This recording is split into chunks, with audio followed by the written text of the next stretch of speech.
Assalamualaikum warahmatullahi wabarakatuh. Sebelumnya, perkenalkan nama saya Dewi Septiani Agustin.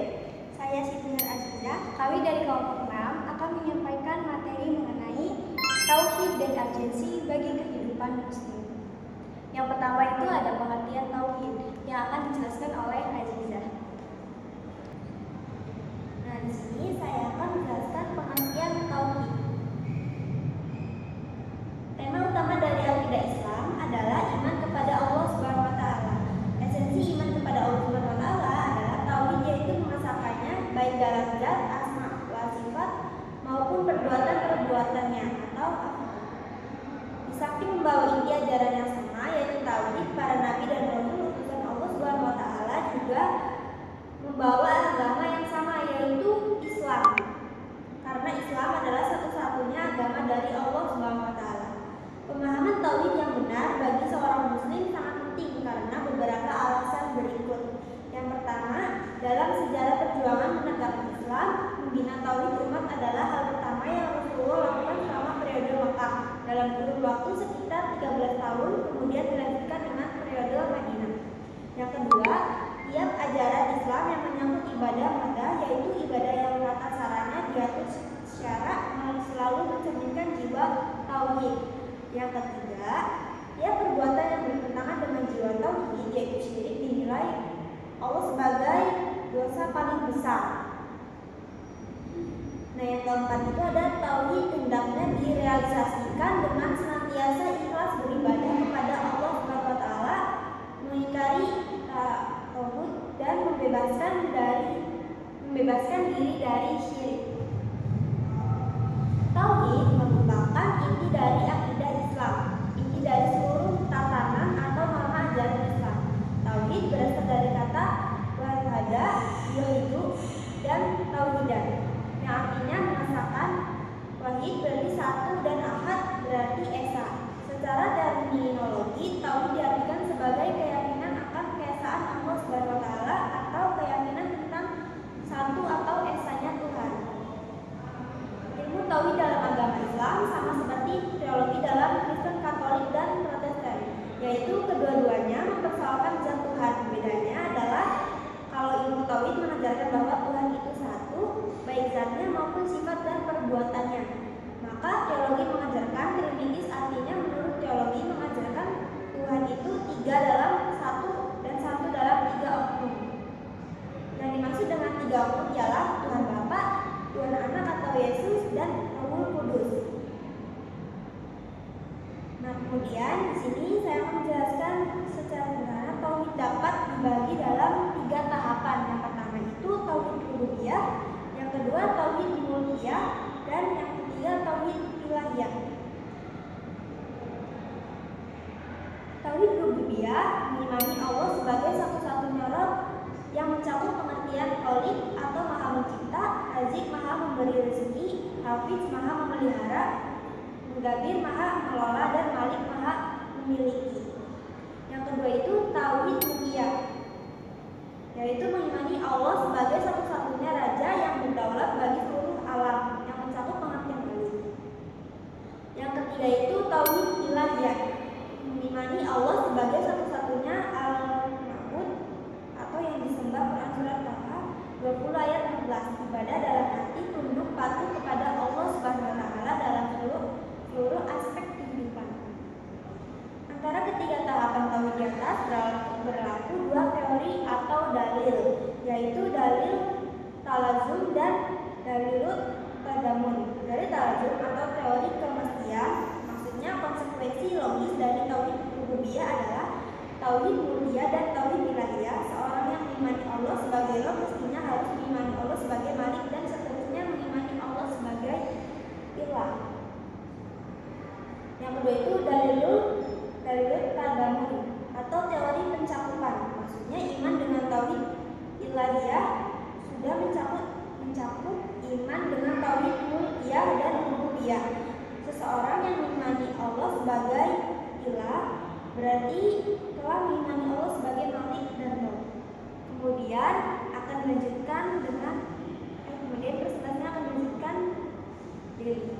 Oke, baik, selanjutnya yaitu makna kalimat illallah dan konsekuensinya dalam kehidupan. Makna kalimat tauhid la ilaha illallah memiliki makna tidak ada sesembahan yang berhak disembah kecuali Allah Subhanahu wa taala.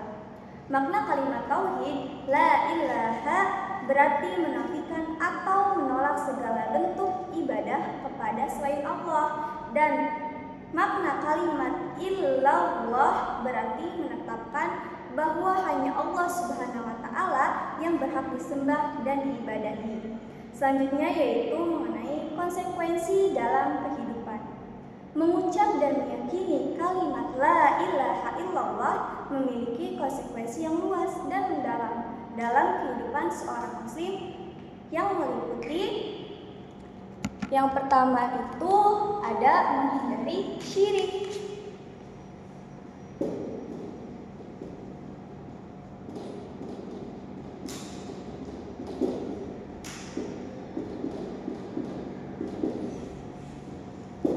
Yang kedua ada beribadah hanya kepada Allah.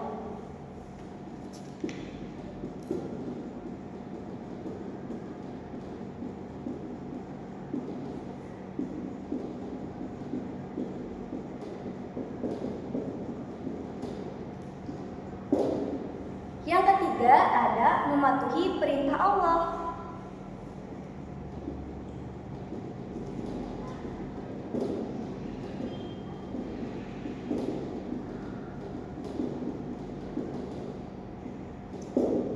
Yang keempat, menghargai kebebasan beragama.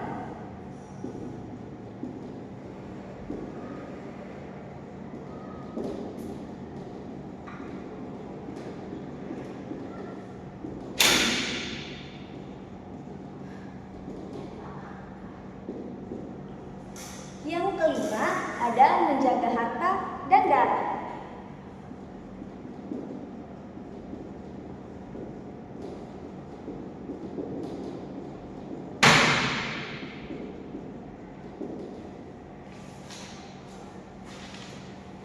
Yang keenam, menjadi muslim yang sejati.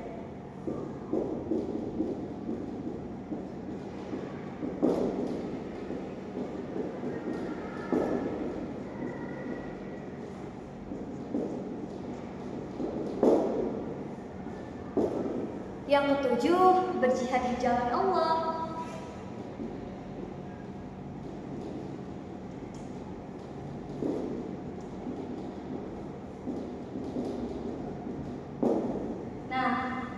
Ada 7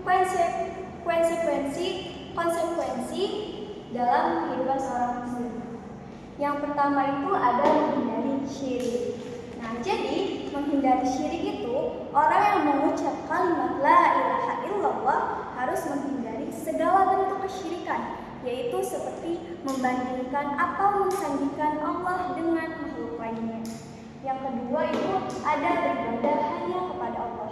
Nah, di sini konsekuensi utama adalah beribadah hanya kepada Allah, baik itu dalam beribadah bersifat ritual seperti sholat, puasa, zakat, haji, maupun ibadah yang bersifat non-ritual seperti berbuat baik, menjaga amanah, dan bersyukur.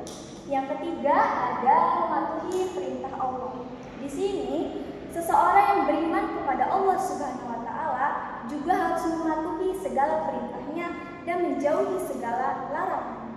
Yang keempat ada menghargai kebebasan beragama. Nah, di sini meskipun hanya Allah Subhanahu wa taala yang berhak disembah, orang yang mengucap kalimat la ilaha illallah juga harus menghargai kebebasan beragama orang lain dan tidak memaksa mereka untuk beriman kepada Allah. Yang kelima ada menjaga harta dan darah. Barang siapa yang mengucap kalimat la ilaha illallah dengan ikhlas dan benar, maka dia akan mendapatkan perlindungan dari Allah, baik itu perlindungan harta maupun darahnya. Selanjutnya yaitu ada menjadi muslim yang sejati. Mengucap kalimat la ilaha illallah dan memahami konsekuensinya adalah syarat utama untuk menjadi seorang muslim yang sejati, yaitu orang yang beriman kepada Allah dengan sepenuh hati. Dan yang terakhir ada berjihad di jalan Allah. Kalimat la ilaha illallah dapat mengilhamkan seseorang untuk berjuang membela kebenaran dan keadilan di jalan Allah Subhanahu wa taala sesuai dengan ajaran Islam yang damai. Oke, baik. Jadi kami berdua akan menyimpulkan materi yang telah kami sampaikan sebelumnya. Akan dibahas dan disampaikan oleh Ajijah dan saya. Jadi, kalimat la ilaha illallah bukanlah sekedar kalimat, tetapi merupakan inti ajaran Islam yang menutup seluruh aspek kehidupan seorang muslim.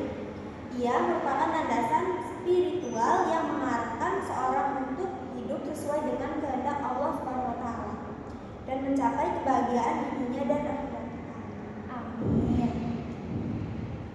Dan segala kalimat la ilaha illallah, seseorang harus menolak segala bentuk peribadatan kepada selain Allah dan hanya beribadah kepadanya saja, Allah Subhanahu wa taala. Sekian presentasi dari kelompok 6. Kurang lebihnya mohon maaf. Kami berdua pamit